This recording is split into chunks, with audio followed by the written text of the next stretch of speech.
kajian ilmiah taklim yang biasa diadakan setiap hari Minggu. Mudah-mudahan seluruh rangkaian ibadah kita, baik yang sunnah dan lebih yang wajib, akan diterima dan menjadi satu catatan amal ibadah yang makbul di sisi Allah Subhanahu wa Ta'ala. Shalawat dan salam semoga tetap tercurah ke hadirat junjungan kita penghulu alam, baginda Nabi besar Muhammad Sallallahu Alaihi Wasallam beserta para keluarganya, para sahabatnya, dan insyaallah kepada kita semua sebagai pengikutnya. Amin ya rabbal alamin. Bersama kita buka pertemuan kita, ta'lim kita pada pagi ini dengan baca Al-Quran Surah Al-Fatihah.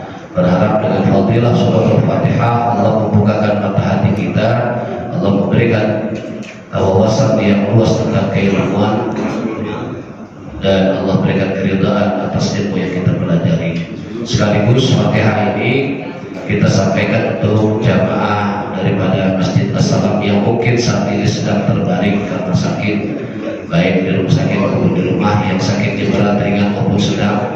Khususnya adalah Ustaz Bapak Minansyah dan juga Bapak siapa lupa yang sakit? Pak Abjad.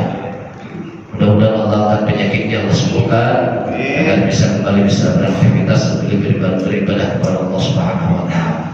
Lalu yang ketiga, kita mohon kepada Allah dengan fadilah Surah Al-Fatihah, saudara-saudara kita jamaah ibu-ibu yang sedang berangkat menuju Makkah Al-Mukarramah dan Madinatul Munawwarah, kelihatannya hari ini sudah sampai di Mekah, yang sedang melaksanakan umrah. Mudah-mudahan Allah berikan keselamatan perjalanannya, memberikan kesehatan, keafiatan, diberikan kemudahan dalam pelaksanaan ibadah umrohnya, dan pulang membawa bekal umroh yang makbul dan mabrur.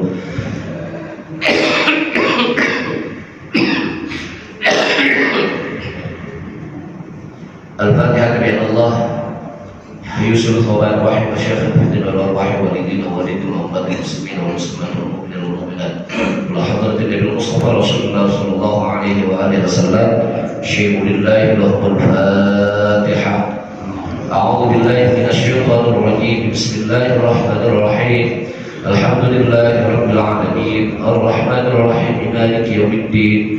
Iyyaka na'budu wa iyyaka nasta'in. Ihdinas shiratal mustaqim. Shiratal ladzina an'amta 'alaihim ghairil maghdubi 'alaihim waladdallin. Amin. Bismillahirrahmanirrahim. Bab iyadatil marid. Bab yang menjelaskan tentang bagaimana menjenguk orang yang sedang sakit. Akhrajah Muslimun, telah meriwayatkan Imam Muslim, Inna Allah Ta'ala yaqulu yawmal qiyamati ya bani Adam maridtu falam ta'udni. Sesungguhnya Allah Ta'ala akan berfirman pada hari kiamat nanti dengan kalimatnya, ya bani Adam maridtu falam ta'udni. Wahai anak Adam, itu manusia, aku ini sakit maka engkau tidak menjenguk kepadaku. Nah, kalau kita menerjemahkan secara literals bahasa ini, mungkin kita akan bertanya, apakah benar Allah sakit? Jadi ini bahasa balaghah namanya, ya. Jadi kalau dibilang ya bani Adam maridtu falam ta'udni, wahai anak Adam, wahai manusia, aku sakit maka engkau tidak menjenguk kepadaku. Qala ya Rabbi kaifa a'uduka wa anta rabbul alamin. Maka manusia itu berbicara kepada Tuhannya, wahai Tuhanku, bagaimana saya menjenguk engkau sedangkan engkau itu adalah Tuhan ya semesta alam. Tak mungkin aku menjenguk karena engkau maha penyembuh, engkau segala sesuatu dan engkau tidak pernah sakit. Bahasanya begitu manusia. Ya.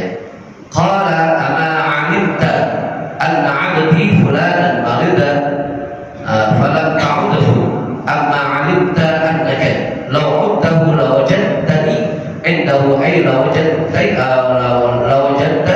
indahu thawabin alladhi la nihayata li'azamihi.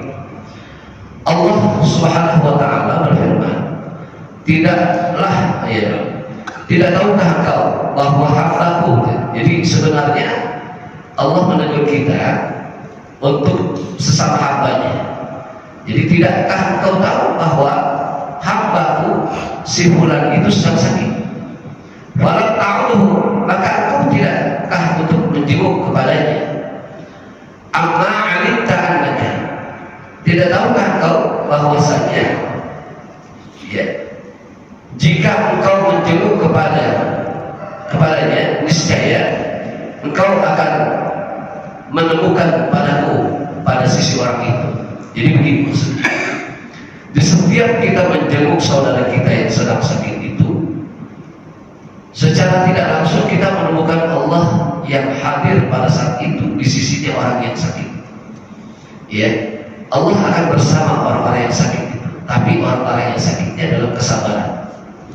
Ya, ayo lawajadta indahu thawabil la nihayata li'asami, yakni tentu kau menemukan di dekat hambaku itu pahala dari yang tiada penghujungnya pada batas-batasnya. Ya, jadi pahala yang besar. Jadi ada satu kiasan bahwa setiap orang yang menjenguk orang sakit itu, dia akan menemukan pahala yang Allah berikan itu dengan pahala yang besar.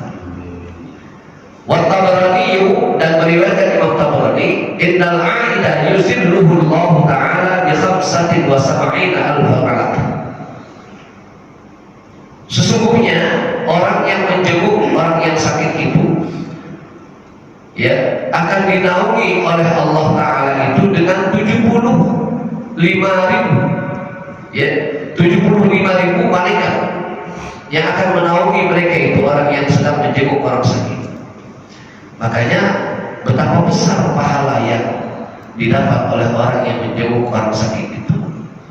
Makanya hadirin, ada satu timbal balik, yang menjenguk itu memang niatnya untuk mendoakan saudaranya, memberikan satu motivasi, semangat untuk hidup, semangat untuk sehat, supaya saudara kita benar-benar terasa terobati dengan hati kita. Yang kedua, yang sakit juga tidak berharap segala sesuatu apa yang dibawa oleh yang menjenguk, tetapi yang sakit berharap bahwa yang pertama, yang menjenguk itu memberikan doanya kepadanya. Yang kedua, yang sakit berharap kepada Allah bahwa sakitnya itu menjadi satu kafarah atas dosa-dosanya, penghapus dari dosa-dosanya. Makanya ada di kalangan ulama tasawuf mengatakan bahwa sakit itu adalah nikmat. Ya, sakit itu adalah nikmat. Kenapa dikatakan nikmatnya? Karena siapa orang yang merasakan sakit, diberikan sakit oleh Allah saat itu, lalu dia jalani dengan kesabaran, keikhlasan, penuh harap kesembuhan dari Allah, maka Allah katakan ini menjadi kafarahnya, ini menjadi penghapus dosa buat orang yang sakit. Ya, nggak pernah ngeluh dia sakitnya. Yang ada dia astagfirullah, astagfirullah, astagfirullah. Dalam sakit dia bisa berzikir dengan astagfirullah, ya Allah ampuni saya, ampuni saya. Barangkali dengan dosa saya ini Engkau berikan sakit supaya aku sadar atas apa yang aku lakukan selama ini. Kan begitu. Ya, jadi seyogianya yang menjenguk itu niatnya untuk mendoakan saudara kita yang sakit. Yang sakit niatnya satu, mohon doa dari yang menjenguk supaya dengan keridhaannya, keikhlasannya Allah memberikan kesembuhan. Yang kedua, mengharap kepada Allah apa yang diberikannya dalam bentuk sakit itu menjadi satu kafarah, penghapus dosanya. Wal Bukhari fil Adab, dan meriwayatkan Imam Bukhari dalam kitab Adab, Salatul kulluhunna haqqun ala kulli muslimin. Ada 3 macam perkara, semuanya itu adalah hak atas setiap orang muslim. Ya, kalau dalam hadis lain disebut hakul muslim ala muslim, haknya seorang muslim kepada muslim lain. Yang pertama apa? Iyadatul marid, menjenguk, mengunjungi orang yang sedang sakit. Ada hak di situ. Walaupun mereka tidak minta ditengok, mereka tidak minta dijenguk, tetapi bagi kita dalam risalah Rasulullah itu ada hak orang muslim itu untuk dijenguk. Yang kedua, wasyuhudul janazah, ya, menyaksikan jenazah itu haknya antara muslim dengan muslim. Apa sih maksudnya menyaksikan orang jenazah itu, Bapak Ibu sekalian? Makanya kalau di dalam sholat itu jangan suka ditinggalkan satu tradisi yang sudah biasa. Apa? Tasyid namanya. Ya, tasyid. Pakai bahasa Indonesia boleh, misalnya nggak bisa dengan bahasa Arab, dengan bahasa Indonesia. Saudara-saudara, mari bersama bersaksi di hadapan Allah Subhanahu wa Ta'ala. Apakah fulan bin fulan adalah orang yang baik? Kita sunnah untuk menjawab itu, ya, baik 3 kali. Sekali lagi saya mengatakan, apakah fulan bin fulan adalah orang yang baik? Baik. Yang terakhir saya katakan, apakah fulan bin fulan adalah orang yang baik? Baik. Ini satu tuntunan yang terkait dengan wasyuhudul janazah. Jadi menyaksikan jenazah itu. Kadang-kadang ada usil orang mengatakan begini, Bapak Ibu sekalian, Ustaz, mohon maaf Ustaz, kalau saya bersaksi kepada Allah Subhanahu wa Ta'ala hari itu, sementara saya mengetahui jenazah perilakunya semasa hidupnya, ya Allah Ustaz, saya melihat tidak ada satu kebaikan pada jenazah itu, gitu ya. Apakah ketika saya bersaksi, saksi itu menjadi kedustaan di hadapan Allah, gitu ya. Nah, Bapak Ibu sekalian, disinilah bahwa manusia tidak berhak untuk menjustifikasi, memvonis seseorang itu dengan dosa dan kesalahan. Kita, pengetahuan kita itu terbatas, ya, perasaan kita terbatas kepada orang lain. Nggak mungkin kita tahu seluruh kehidupan dia, si A ini, dari awal sampai akhir. Apakah kita melihatnya terus keburukannya, sementara kita tidak pernah menoleh kebaikan-kebaikannya? Saya yakin setiap manusia yang hidup hamba Allah itu, sejahat-jahatnya manusia, dia pernah melakukan kebaikan, walaupun secuil. Kebaikan itulah yang kita saksikan di hadapan Allah, agar meringankan dia langkahnya menuju makbarah ala bangsa, gitu. Jadi nggak ada kaitannya. Ya, dulu juga sering terjadi itu, saya pernah terjadi itu. Ya, di Jakarta Pusat itu ada seorang pemabuk meninggal dunia. Begitu mau disolatin, nggak boleh sama DKM. Enggak. Saya nggak mau masjid saya dikotori oleh seorang pemabuk. Silakan sholatkan di tempat lain. Kalau ada yang kayak begitu, maka pengurus DKM-nya mendapatkan dosa yang besar dari Allah. Ya, sekali lagi, manusia tidak berhak menjustifikasi atas setiap kesalahan dan dosa seseorang itu atau seorang hamba. Nah, jadi kita harus pahami bahwa syuhudul janazah itu tradisi yang memang ketika dilakukan. Apakah Nabi melakukan itu? Nabi melakukan itu. Isyhadu annaha min ahlil khair. Kalau perempuan jenazah, isyhadu annaha min ahlil khair. Sederhana kalimat.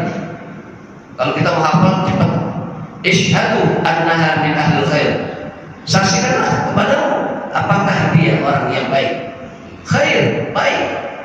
Kalau laki-laki jenazahnya, isyhadu annahu min ahlil khair. Saksikan oleh semuanya apakah jenazah ini orang yang baik. Baik. Ya, ini hakul muslim ala muslim. Belum lagi perkara jenazah itu dari memandikannya, mengkafaninya, mensolatkannya. Ya, maka kalau kita bertetangga dengan saudara-saudara kita yang saat itu sedang kena musibah meninggal dunia, kita ada luang waktu, tapi kita tidak hadir, berdosa kita. Ya, yang lebih berdosa lagi di saat satu lingkungan, satu penduduk yang tidak bisa mengurusi jenazah dalam pemandiannya, dalam mengkafaninya, dalam sholatnya. Ya, ini yang dibilang nggak bisa, nggak ada yang bisa melakukan itu, termasuk orang yang ketika mensolati tidak berdasar kepada ilmu. Ada orang yang latih jenazah, tapi latih jenazahnya tanpa menggunakan ilmu. Itu termasuk orang yang tidak ada menyolatkan itu. Ya, makanya hadirin sekalian, Kita perlu belajar tentang masalah bagaimana mengurusi jenazah ini, dari memandikannya, mengkafaninya, sampai mensolatkan, bahkan terakhir mengantarkan ke kubur, ke makam. Nah, lebih para orang-orang yang dipandang di situ sebagai orang yang alim, sebagai ustadz-ustadznya, sebagai kiai, seyogianya. Setiap ada yang meninggal, jamaahnya, tetangganya, saudaranya, dia turun sampai ke makam. Kenapa? Karena berbeda kualitasnya orang awam dengan orang alim. Kalau orang awam mengantar jenazah, bisa saja dia sambil ketawa, sambil ngobrol. Tapi kalau orang alim, tidak. Kenapa? Dia mengantarkan jenazah itu mengiringinya dengan zikir. Bismillahirrahmanirrahim. Bismillahirrahmanirrahim. Terus dalam perjalanannya. Ighfir lana ya Allah minadz dzulumat. Gitu ya, minadz dzulum. Ighfir lana ya Allah minadz dzulum wal khataaya. Ampuni kami ya Allah dari setiap dosa dan maksiat. Kan begitu. Kalau orang alim yang mengatakan, maka kayaknya orang alim itu ikut ke makam. Kita kadang-kadang orang alim itu banyak tingkah, ustaz-ustaz banyak tingkah. Dia maunya nyolatin doang, habis nyolatin dapat amplop selesai. Suruh ngantar ke makam, alasannya banyak. Ya mohon maaf saya ada acara lagi. Ya mohon maaf saya enggak ada acara lagi sekarang. Ya, enggak begitu. Ya. Jadi banyak hal tentang masalah kehidupan bersosialisasi. Yang terakhir, wa tasbitul a'tisi idza hamidallahu ta'ala. Hak antara muslim dengan muslim lainnya adalah ketika mendengarkan orang yang sedang bersin, maka dia mengucapkan ya alhamdulillahirabbil alamin. Yang bersin bilang alhamdulillahirabbil alamin. Kita menyebut yarhamkallah. Ya. Yang bersin dengar lagi, dia dijawab lagi yahdikumullah wa yuslih balakum.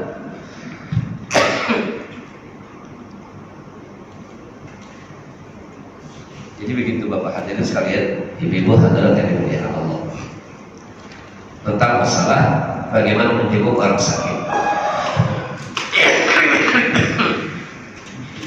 Jadi menjenguk orang sakit itu bukan berarti kita mengandalkan harus bawa-bawaan, walaupun secara adatnya kita perlu untuk itu, ya. Apalagi yang sakit itu orang yang kurang mampu, maka perlu kita tengok itu, bukan sekedar sakit, tetapi bagaimana kebutuhan biayanya. Kalau kita orang mampu, silakan bantu. Kita kurang mampu, silakan kita gotong royong dengan yang lain untuk membantu itu semua. Tidak hanya sekedar tengok, mendoakan, tetapi meringankan beban dari yang sakit. Itulah keindahannya pergaulan di dalam Islam yang disebut hakul muslim ala muslim. Haknya seorang muslim dengan muslim yang lainnya. Nah, mudah-mudahan ini bermanfaat. Sekedar sepintas saja tentang masalah bab wa'iyadatul marid, bab yang membicarakan tentang menjenguk orang yang sakit, dan beberapa hal tentang masalah kematian tadi, ya. Barangkali ada yang ingin ditanyakan, dipersilakan. Dengan permasalahan apapun boleh. Ustaz, Iya. klasifikasi untuk yang bisa dijenguk itu penyakit seperti apa? Misalnya kalau dia cuma flu, apakah masuk dalam klasifikasi itu atau pahala? Karena lagi semangatnya cari pahala, nah itu sakit nih, ada kepala yang tak berujung itu, gimana? Ya, sampai pada sakit flu, sakit yang ringan juga boleh kita tengok. Ya. Kalau yang sakit-sakit begitu flu, pusing, boleh kita tengok, hanya sekedar nanya gimana kabar, sakit, doain, bacain Fatihah. Iya. Kalau orang jenguk itu kita udah bawa tentengan nih, hadiah gitu, misalnya buah-buahan. Kalau udah sampai misalnya di rumah atau di rumah sakit, ya kita salam, assalamualaikum warahmatullahi wabarakatuh, bagaimana perkembangannya? Ya masih begini-gini aja. Ya Ya semoga Allah berikan kesembuhan. Udah tuh, nggak lama-lama langsung ajak tuh teman-temannya untuk baca doa. Kita baca suratul Fatihah. Semoga Allah angkat penyakitnya. Tuh. Nah, setelah baca Fatihah baca doa. Allahumma anta syafi la syifa illa syifa'uk syifa'an ajilan la yughadiru saqama. Udah selesai itu baca, boleh ngobrol ya. Jangan nanya dalam-dalam tentang penyakitnya. Ya, udah cukup aja. Berikan kekuatan, motivasi batin. Udah tenang, insya Allah sembuh, insya Allah sembuh. Itu aja. Berikan kekuatan, insya Allah sembuh. Kullu da'in, bahwa setiap penyakit itu ada obatnya yang bisa menyembuhkan. Ya kesabaran itu. Nah, termasuk penyakit ringan. Saya tetangga kita ada 50 batuk doang ya. Nah dari kriterianya bagaimana? Apakah kita jenguk juga? Boleh kita jenguk. Assalamualaikum. Salam. Saya dengar kayak lagi flu batuk ya, lagi sakit. Iya deh bang, gitu. Ya mudah-mudahan cepat sembuh dah ya. Ya, baca Fatihah udah. Wah, girang banget itu orang. Iya, cuma sakit flu aja ditengokin. Iya, apalagi kasih amplop. Girang betul. Ya nggak boleh ditengokin orang sakit hati. Ya. Kalau sakit hati, ya boleh kita tengokin itu dalam rangka apa? Memberikan kesabaran. Ya, mengarahkan orang itu supaya sabar atas apa yang dialami ataupun yang dirasakan saat itu. Pokoknya betul begitu aja. Ya. Tetap kita tengokin. Apalagi kalau yang penyakitnya berat. Gitu. Kalau jenguk itu ya memang ada adat-adatnya ya. Adatnya jangan banyak tertawa. Kalau jenguk orang sakit itu, apalagi kalau yang misalnya dia sudah di ICU, ya kita ambil intibarannya pelajaran itu kalau orang-orang yang sakit. Kalau saya mengambil pelajaran itu saat melihat dulu ketua PBNU itu ya, ketua PBNU itu Kiai Haji Hashim Muzadi itu luar biasa itu. Ya Allah yarham. Satu, beliau itu orang yang punya ketegasan dalam dakwah. Yang kedua, istiqomah dalam setiap pendapatnya. Ilmunya itu luar biasa. Makanya sampai meninggal itu dalam keadaan waktu sebelum meninggal, dalam keadaan di ICU saja, itu dia masih bisa menyuarakan azan. Dia masih ingat sholat dalam keadaan kritis. Kiai Haji Hashim Muzadi, ya. Jadi kami ini menjenguk itu dalam keadaan dalam rangka rasa mahabbah, sayang kepada beliau, cinta kepada beliau. Maka murid-muridnya datang ke sana sambil kita berzikir berdoa. Tapi berzikirnya gak keras, ya. Gitu. Ibu-ibu juga gitu. Kalau nengokin tetangganya, temennya lagi sakit, sakitnya lagi payah gitu ya. Zikir tidak kencang-kencang. Iya, zikir baca Yasin kencang lagi. Akhirnya dia terganggu gitu. Ya, gue belum mati udah di Yasinin gitu. Jadi baca doanya pelan-pelan, zikirnya pelan-pelan. Gitu. Ya. Ya. Benar Pak. Ada lagi Pak? Ya. Waalaikumsalam warahmatullahi wabarakatuh.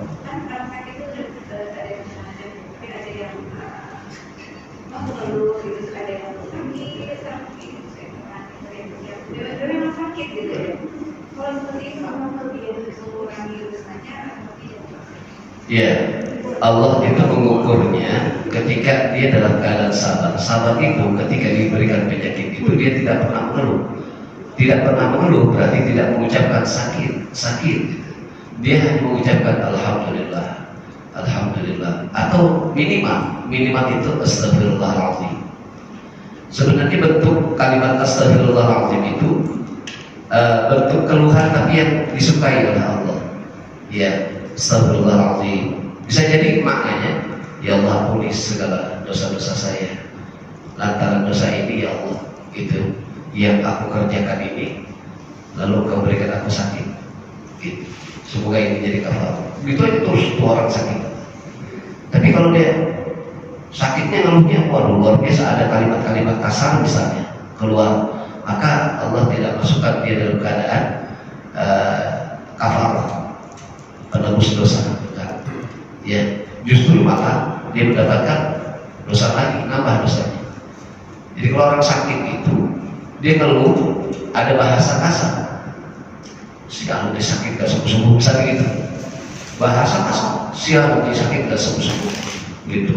Nah, yang kayak begitu juga nggak membuat jadi kafar penyakitnya, tapi justru bertambah dosa. Makanya dengan majelis ini mengajak bahwa setiap ketika kita di saat diberikan ujian oleh Allah atau yang disebut nikmat sakit itu, maka kita harus banyak berzikir dan bersyukur kepada Allah. Jadikan bahwa sakit itu adalah sebuah kenikmatan. Itu aja. Ya.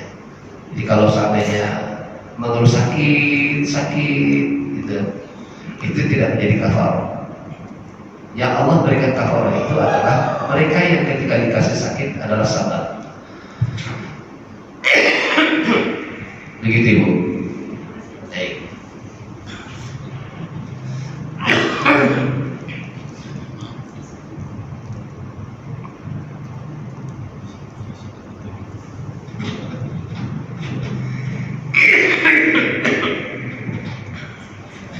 Ada lagi?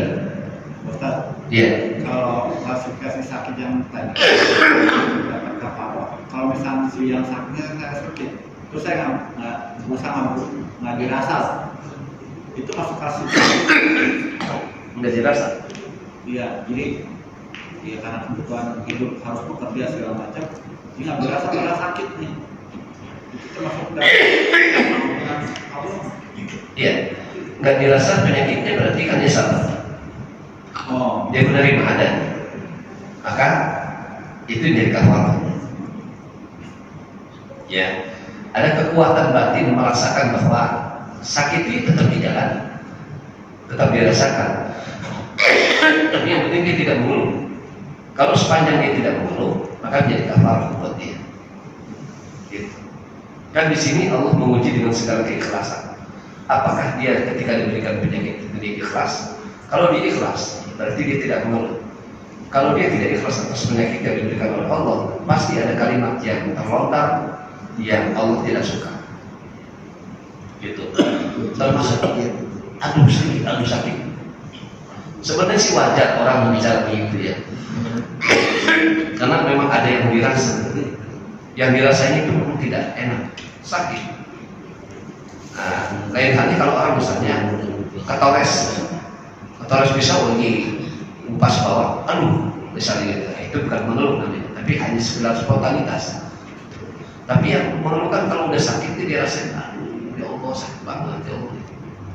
Kapan sih ya Allah sembuhnya ya Allah itu misalnya. Nah itu nggak boleh, ya nggak boleh. Terkadang itu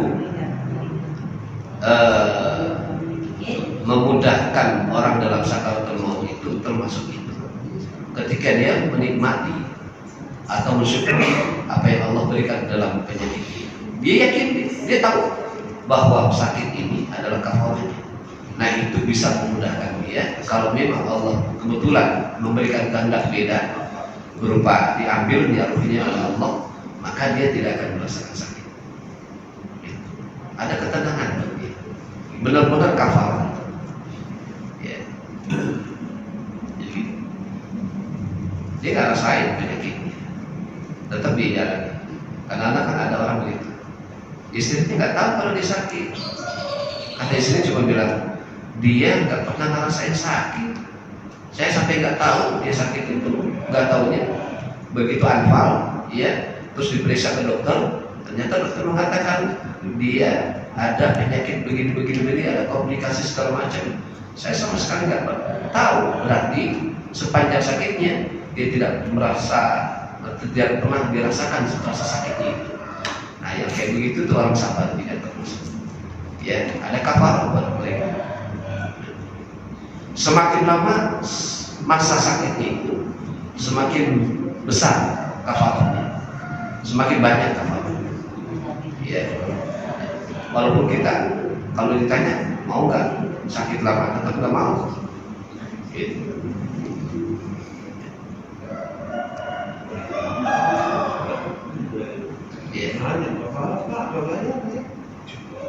Lagi.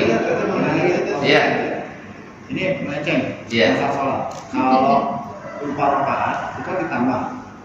Kalau pas sujud ke satu atau kedua, nah itu gimana tuh? Lupa sujud. Iya. Ini sujud pertama, kedua ya. Oh gitu.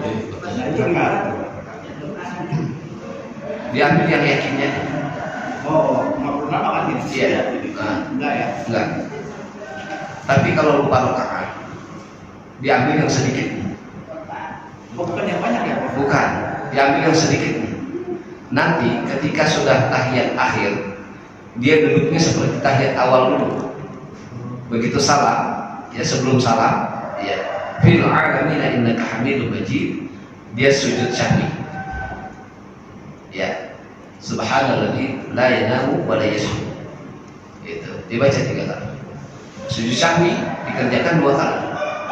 Begitu sujud, ya syahwi, bangkit lagi Allahu Akbar lagi, sujud syahwi. Nah begitu sujud syahwi yang kedua selesai, dia bangkit, sempurnakan tahiyat akhir duduknya. Duduk tahiyat akhirnya sempurnakan, baru dia salam langsung. Assalamualaikum warahmatullahi wabarakatuh. Nggak ada bacaan lagi setelah itu. Nyambung dari yang tahiyat yang itu dong, yang pertama ya? Apa dari awal lagi tahiyatnya? Enggak. Ini apa? Ini kalau lupa rakaatnya. Lupa rakaat, begitu abang ambil yang terakhir, ya ambil sedikitnya. Misalnya saya sholat isya, udah 4 kan 3 ya, ambil yang 3. Kalau memang itu 3 berarti rakaat terakhir kan.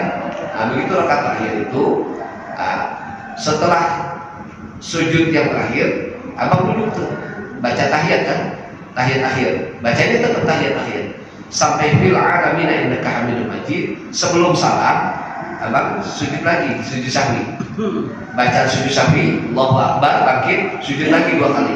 Setelah itu bangkit, ya sempurnakan duduk tahiyat akhirnya, baru salam. Gitu. Kalau lupa rakaat, lupa baca qunut, ya. Jadi yang sunnah-sunnah hayat itu dengan menggantinya dengan sujud syahwi untuk menyempurnakannya. Ya.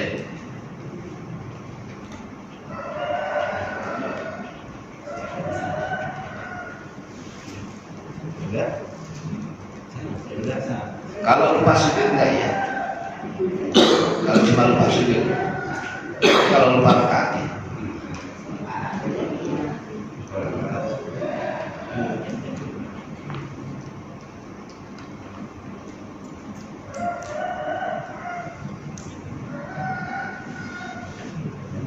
Saya menambahkan tentang wasyuhudul jenazah ya, menyaksikan jenazah itu. Jadi Bapak Ibu sekalian, kalau kita takziah, ya kita takziah, atau kita sendiri keluarga kena musibah, maka sebelum dimandikan jenazah itu, kan baru meninggal nih, ya baru meninggal. Ini itibak ulama namanya. Jadi jenazah itu kepala di sana, kakinya di sini. Dia kalau diri dia menghadap kiblat, gitu ya. Biasakan tuh di rumah. Cara meletakkan jenazah itu ada aturan. Jadi ini harus kita saksikan.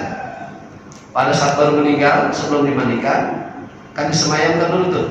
Ada tetangga pada datang, ya gelawak itu. Terus ada orang yang membacakan doa, ada orang membaca zikir di situ.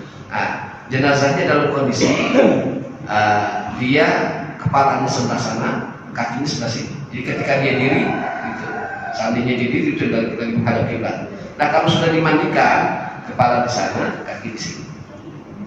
Ya, jadi ketika miring dia menghadap kiblat. Jangan asal-asalan naruh jenazah. Ya.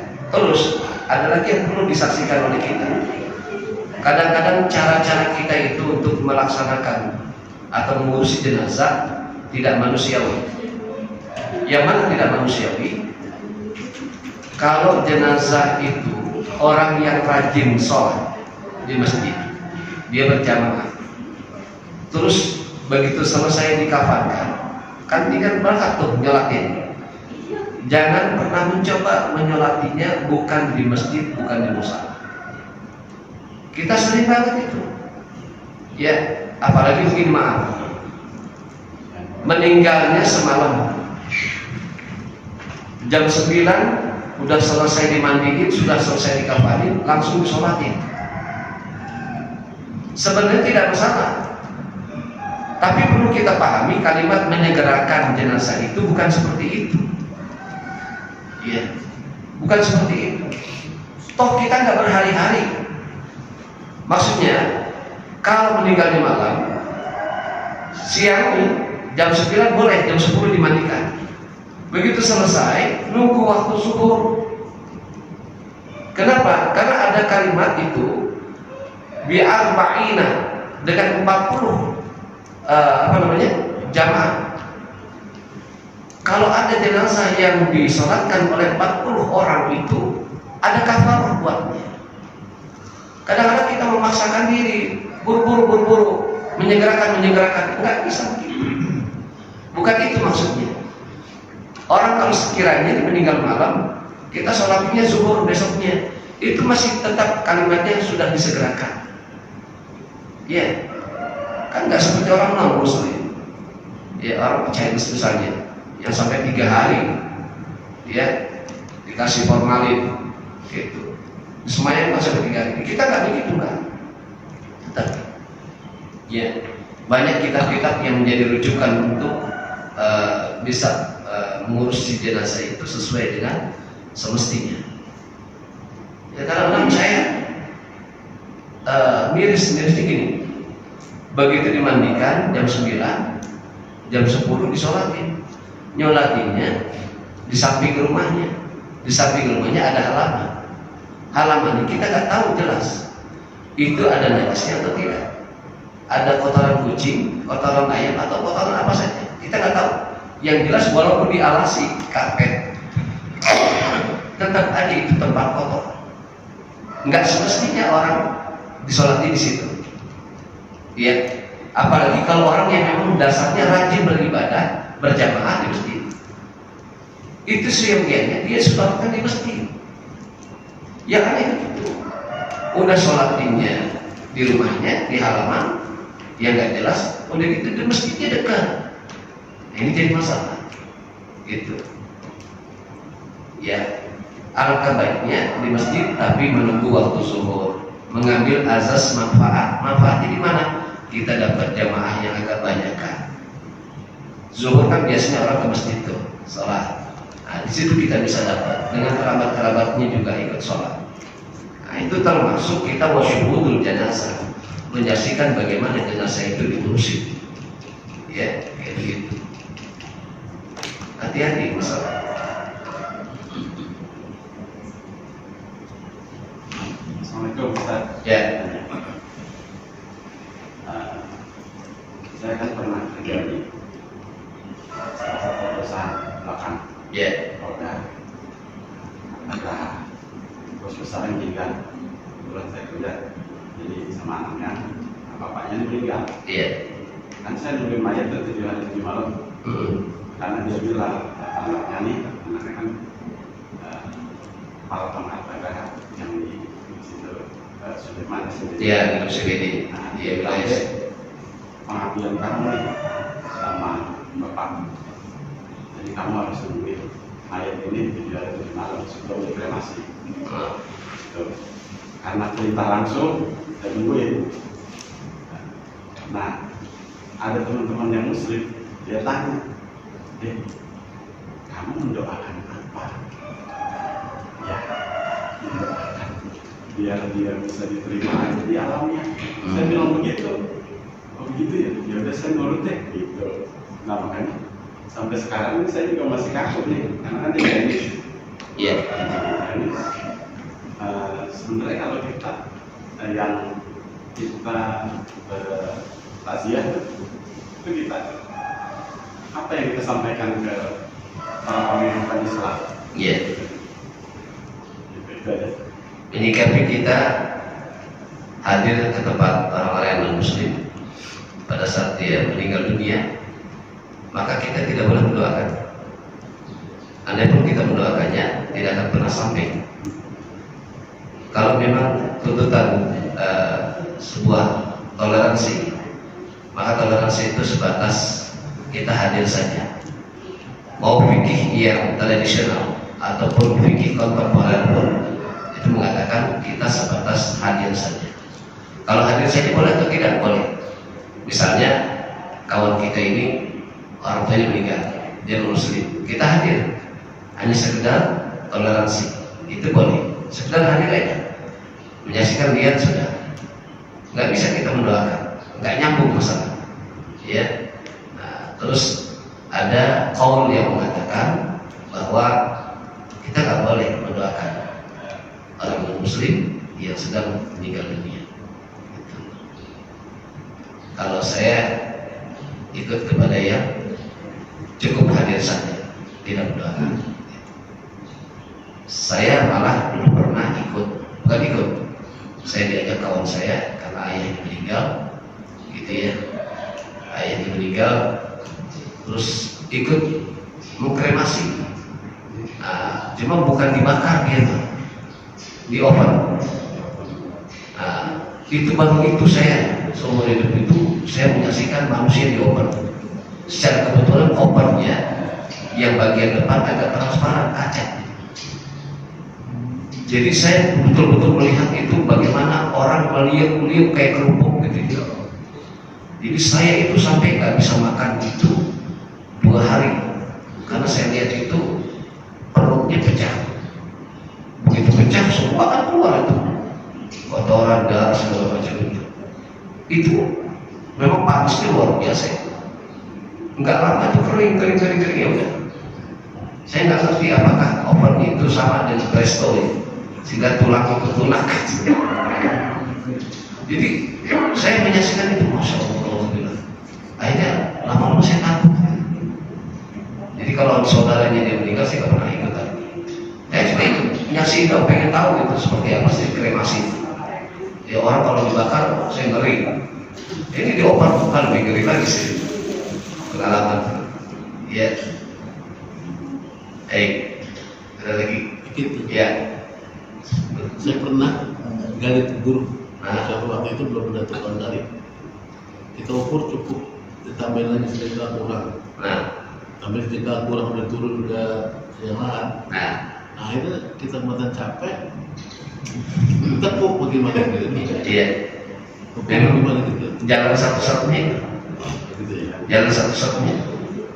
Biasanya kalau dalam riwayat hadis itu orang yang seperti itu yang sering memakan hak orang lain, termasuk masalah tanah, sering geser tanah orang. Iya. Ternyata memang begitu. Iya. Soalnya bisik-bisik tetangga gitu. Jadi biasanya begitu. Iya. Kesini. Iya, silakan. Iya. Ini saya nggak terlalu kelihatannya sepele, hanya saya jadi dalam. Iya. Kalau yang meninggal itu kan ditutup dengan kain jan biasanya. Iya. Kadang-kadang di dalam kain jan itu batik coraknya itu ada makhluk hidup seperti burung gitu kan. Kalau ini tidak boleh, saya juga apakah Bapak katakan tidak boleh atau itu sekedar kepercayaan? Iya. Kalau buat kita ini tidak masalah, tidak ada masalah. Yang jadi masalah itu yang melukis. Ya, satu yang melukis. Yang kedua, yang jadi masalah kalau kain itu kita pakai buat sholat berjamaah. Gitu.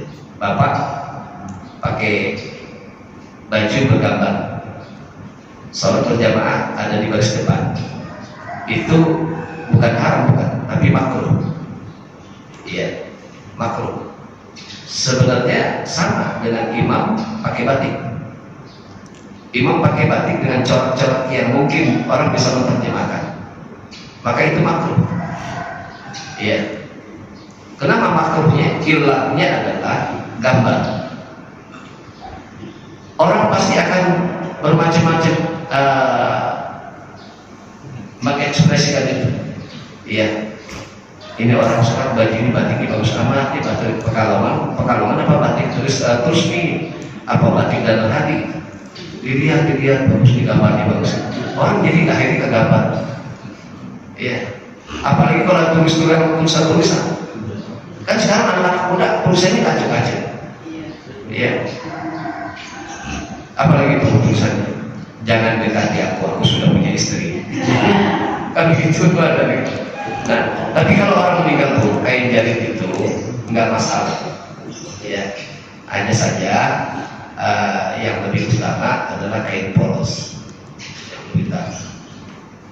Karena kain jari hanya sekedar penutup aja, bukan digunakan untuk hal-hal yang lain. Gitu. Ya, artinya yang bergambar itu nggak ada kaitannya.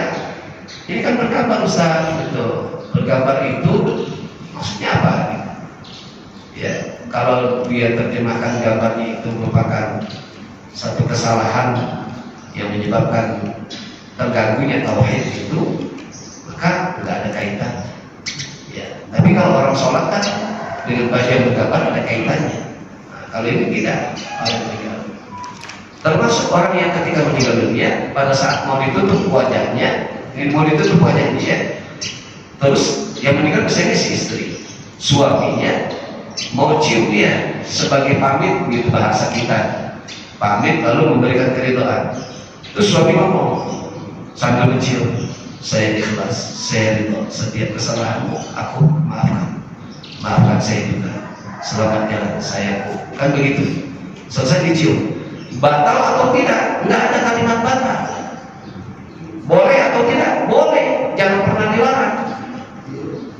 Iya, ini suami mau cium istrinya meninggal atau istrinya mau cium suaminya, nggak boleh. Batal Ustaz, gimana batalnya orang udah meninggal? Nggak ada kaitannya. Walaupun orang yang memandikan jenazah dengan niat memandikan hadas besar, mandi junub tuh, ya, yang memandikan niatnya mandi junub. Nanti yang yang memandikan setelah memandikan dia mandi lagi, yang mandiin. Makanya kalau habis mandi jenazah jangan langsung ikut sholat jenazah, mandiin dulu, ada kotoran di dalamnya. Kotoran itu ada insiyah dan jisiyah, ada yang terlihat, ada yang tidak terlihat. Begitu, insiyah dan jinsiyah, ya, ada yang terlihat, ada yang tidak terlihat. Gitu. Makanya sekali lagi boleh orang kalau pamit itu dicium, ya, biarpun dia suaminya, gitu. Nah terus bagaimana kalau netes air matanya Ustaz? Benar nggak disiksa? Dari mana hadisnya? Nggak ada. Kalau orang meninggal dicium nih, awas ya jangan sampai netes air matanya ya. Iya nggak apa-apa, orang sedih kok. Boleh nggak sedih? Boleh. Rasulullah ketika meninggal dunia, Sayyidina Abu Bakar, Umar bin Khattab itu sampai histeris. Nangisnya itu maksudnya kencang nangisnya, sampai air matanya itu membasahi bibir Rasulullah. Boleh. Yang nggak boleh itu ketika kita mau pamit dikoyak-koyak. Ya, Pak, saya nunggu tinggal koyak-koyak, update kain kafannya rusak lagi. Kata mandi gue udah rapi gitu, dirusak lagi. Gitu. Nah itu namanya nggak boleh, ya. Itu meratap namanya. Jadi bedain meratap, nah, menangis meratap dengan menangis yang sedih. Boleh jadinya, ya. Iya. Tanya satu lagi. Saya pernah dikasih baju dari keluarga almarhum. Iya. Dia bilang, Bang, ini baju apa? Muat kayaknya dipakai mama. Jadi pakai bermanfaat. Gitu. Nah, misalkan kita nggak pakai, itu kita kena hukumnya apa? Haram atau apa? Iya. Kalau kita pakai niat bersalat, Iya. itu juga harusnya. Iya. Tidak ada terkaitan, tidak ada masalah. Ketika kita dikasih sama keluarga yang meninggal karena dianggap baju yang dipakai yang mahfud, cocok dengan kita dan pas di badan kita, lalu orang itu bersedekah dengan pakaian. Ketika kita tidak pakai, tidak masalah. Hanya saja kalau kita pakai, lebih-lebih kalau kita pakai buat ibadah, itu menjadi jariah buat al-mahfud. Itu keutamaan. Kenapa kita memberikan pakaian itu pada orang-orang yang mungkin kita pilih? Kita berharap ini pakaian bagus, ukurannya pas buat si fulan. Kalau saya kasih dia, siapa tahu dipakai buat sholat, siapa tahu dipakai buat jumatan, gitu ya, sholat jumat. Nah, dia kasih itu harapannya itu. Ketika benar dipakai, maka menjadi jariah itu buat siapa. Tapi ketika tidak dipakai, tidak ada masalah, tidak berdosa, tidak haram. Gitu. Ya. Baik.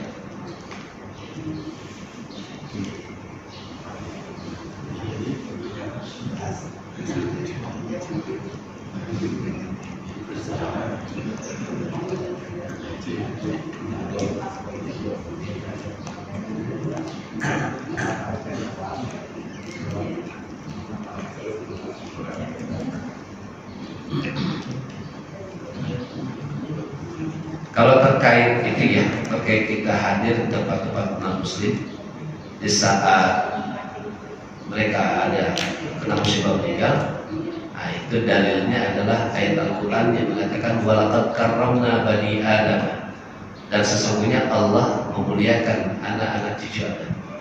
Dengan itu maka Rasulullah ketika sedang duduk, melintaslah orang Yahudi yang meninggal dunia sedang digotong. Di saat melintas Rasulullah berdiri. Ditegurlah oleh sahabat, ya Rasulullah, kenapa kau berdiri? Bukankah yang meninggal itu adalah orang Yahudi yang memusuhi kita? Apa kata Rasulullah? Aku menghormati yang menciptakan orang itu. Jadi Rasulullah menghormati Allah Subhanahu wa Ta'ala yang menciptakan manusia. Jadi boleh-boleh saja. Ya. Tapi kalau Natal jangan. Iya.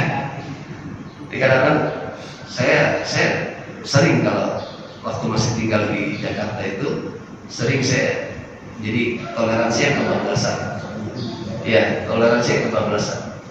Jadi gini, setiap tanggal 25 itu mereka sedang merayakan itu. Nah, sementara tetangganya yang dikomandoi oleh RT-nya itu datang ke rumah si Imam Muslim. Alasannya apa? Alasannya silaturahim. Boleh dong Ustaz silaturahim, gitu ya. Kalau memang bukan event-eventnya pada saat hari raya boleh. Tapi pada saat hari kelahirannya itu, di saat kita itu hadir, ada dua bahasa. Bahasa lisan, ya, bahasa lisan itu mungkin kita nggak mengatakan selamat Natal, tapi ada bahasa tubuh. Bahasa tubuh yang ketika kita hadir, kita memberikan motivasi dan dukungan bahwa dia sedang memperingati itu.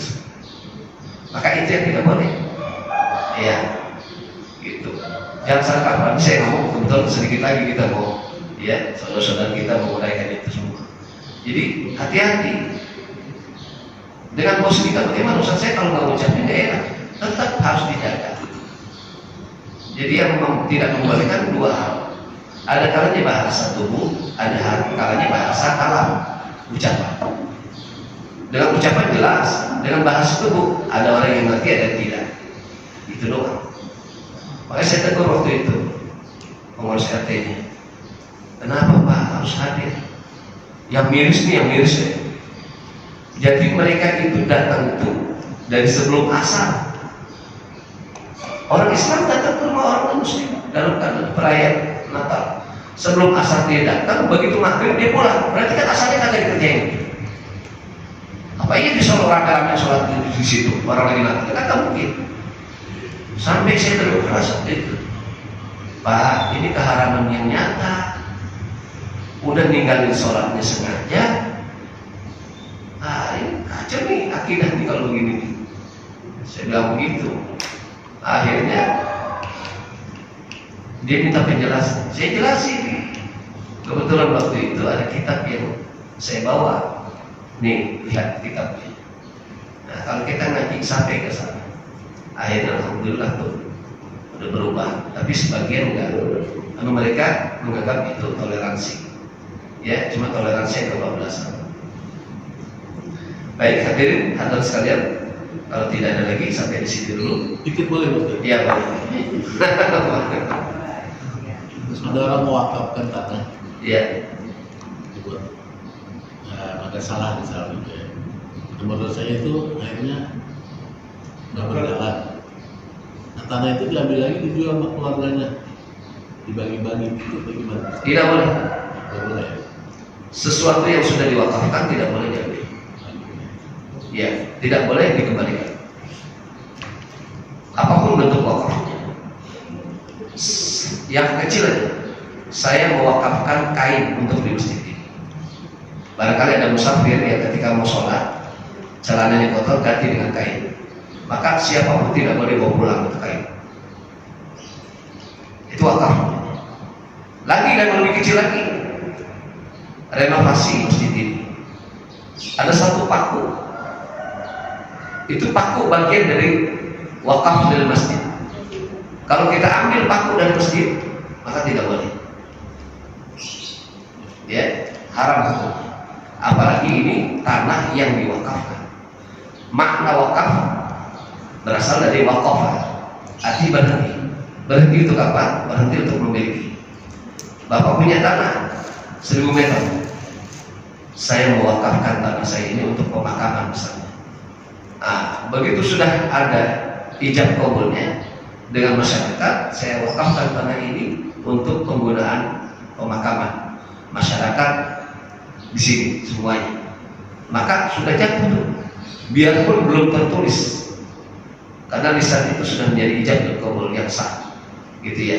Maka tidak lagi bisa dimiliki. Kalau dimiliki lagi, bahkan dijual, maka keharaman itu. Nah, itu bisa jadi kejadian yang seperti tadi. Begitu dimakam, dimasukin ke lubang, sempit lagi, masukin dilebarin lagi, masukin lagi, sempit lagi. Nah, bisa kayak begitu. Ya, dihimpit namanya. Bumi nggak pernah bisa terima yang kayak begitu. Hati-hati ya. Ya, sedikit kan? ya. Tadi masalah jangan yang misalnya kecil pun, contohnya paku, Iya. nggak boleh dibawa. Bagaimana kita ambil ajas manfaat? Contohnya kalau paku itu pasti terbuang, umpamanya terbuang yang bukan paku baru ya, paku itu terbuang, bekas cabutan rem lah. Nah, sementara dia dipakai untuk manfaat di rumahnya, umpamanya. Gimana tuh, Pak? Tetap tidak boleh. Tidak boleh. Tidak boleh. Kecuali untuk sesama masjid. Oh, Untuk sesama masjid. Karpet itu sama dengan wakaf. Ya. Nah, jadi gini, di masjid itu uang itu ada dua. Ada hibah dari masjid, ada wakaf dari masjid. Itu harus kita pahami. Makanya DKM itu harus ada. Hibah dari masjid, wakaf dari masjid. Hibah dari masjid itu adalah orang yang nyumbang sedekah, terus kotak amal yang berjalan. Itu hibah dari masjid. Yang penggunaannya hanya sebatas operasional, kajian, kegiatan-kegiatan, jumatan. Nah, itu untuk itu semua. Tapi kalau ada orang yang mewakafkan, saya sedekah uang ini untuk renovasi, saya sedekah ini untuk pemeliharaan, saya sedekah ini untuk inventaris, itu menjadi wakaf. Ya, termasuk ketika masjid ada sebuah rencana renovasi perbaikan masjid, diumumkan kepada khalayak ramai, Bapak Ibu hadirin silakan yang ingin mendonasikan sebagian hartanya untuk renovasi masjid, maka jatuhnya wakaf, wakaf dari masjid.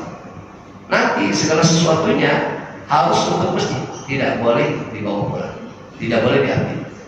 Nah, Bu, Bapak sekalian, masjid kita kekurangan karpet atau karpetnya sudah rusak, mesti diganti. Nah, orang menyumbang itu untuk inventaris, jatuhnya wakaf. Iya. Maka kalau sudah diwakafkan, karpet yang lama pun tidak boleh. Ya, biarpun asas manfaat. Gitu. Berarti kalau dibuang mubazir banget ya berarti. Ya memang kalimatnya mubazir, tapi coba lihat dulu. Kan kadang-kadang saya pernah juga tuh ada masjid yang menghibahkan wakafnya untuk masjid yang lain yang ada di pelosok. Kadang-kadang suka ada. Mereka yang begitu aja masih dipakai, gitu. Ya kalau sudah tidak sama sekali tidak bisa digunakan, ya sudah dibuang, dibakar. Kalau niatnya sudah dibuang, nih sudah dibuang nih, ya. Nah, udah dibuang. Ada orang datang ketemu, ini karpet masih bagus juga, bisa dipakai nih. Nah, diambil, nah, itu nggak jadi masalah. Kalau mau dibuang-buang kan? Hah? Tumpuk kalau di gudang itu. Iya. Gudang udah disempit. Kalau mau dibuang, gitu.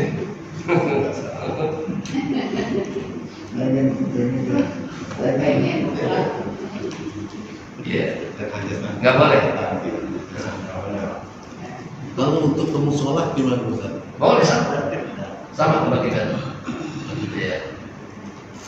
Wakaf itu yang boleh air, ya, penggunaan air kehidupan. Jadi kalau di masjid ada air, silakan. Ya ini bisa dipakai, Boleh. boleh. Tapi ada yang mengatakan tidak boleh. Kalau saya mengatakan boleh. Maaf kan? Iya. Seingat saya waktu kajian lalu, Ustaz bilang jangankan untuk ambil air untuk dagang, untuk mandi habis kita acara kurban aja. Iya itu kaul yang kedua. Kaul yang kedua artinya orang mandi numpang mandi, gitu, menggunakan air yang ada di masjid. Tapi kaul yang pertama, pendapat yang pertama itu boleh, gitu ya. Apalagi kalau seandainya ada orang yang kehausan, mereka kekeringan secara kebetulan masjid itu yang masih ada air, boleh. Iya. Kalau buat cuci motor Ustaz, Kalau di musola lagi kering, Iya. minta air buat cuci motor, terus nggak dikasih itu marah gimana? jangan, nggak boleh itu. Ini kenyataan gitu. Iya. Marah orang itu. Kalau buat cuci motor jangan. Kalau buat minum silakan. Nah, motor kan ya namanya motor. Jangan pakai itu. Ya. Bagian dari waktu.